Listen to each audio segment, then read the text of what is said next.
ఉపయోగము.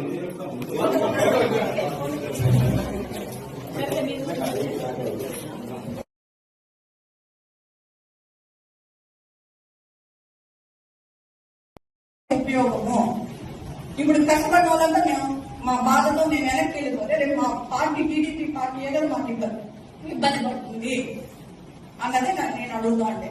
ఇక్కడ committee chairman గా ప్రమాణ చేసిన వ్యక్తుల్లో మేము ఎవరిని తప్పుపట్టడం లేదు. మెయిన్ ఏమంటే ఈ ఫోటోలో ఉన్న వ్యక్తులు ఎవరో వాళ్ళ ముక్కు మొహం కూడా తెలియదు, మాకు ఎక్కడి నుంచి వస్తున్నారో కూడా తెలియదు.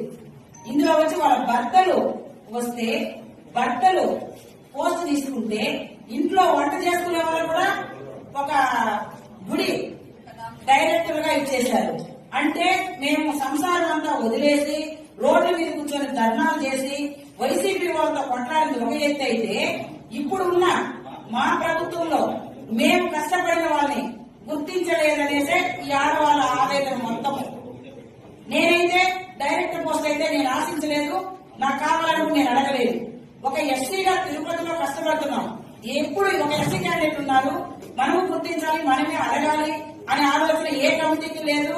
ఎన్డీఏ కూటమి అంటే ప్రతి ఒక్కరూ అందులో తీసుకోవాలి. ఎన్డీఏ కూటమిలో ఉన్న ఎవరిని విచారించలేదు. ఒకటి తిరుపతి ఇన్ఛార్జి ఒక మహిళ, గంగమ్మ గుడిలో ఎక్కువ మహిళలకు ప్రాధాన్యత ఇస్తారు. ఇందులో మహిళలకు ఇచ్చినా కూడా ఈ మహిళలు ఎవరో మాకు తెలియదు. ఈ మహిళలు ఎవరని ఫస్ట్ ఏ పార్టీ వాళ్ళు, జనసేన, బీజేపీనా, టీడీపీనా, ఏ పార్టీకి సంబంధించిన వాళ్ళు, వీళ్ళు ఏ పార్టీలో ఉండి వచ్చినారు? పార్టీకే పనిచేయని వ్యక్తులకి ఈ రోజు కండువాలు కప్పి ప్రమాణ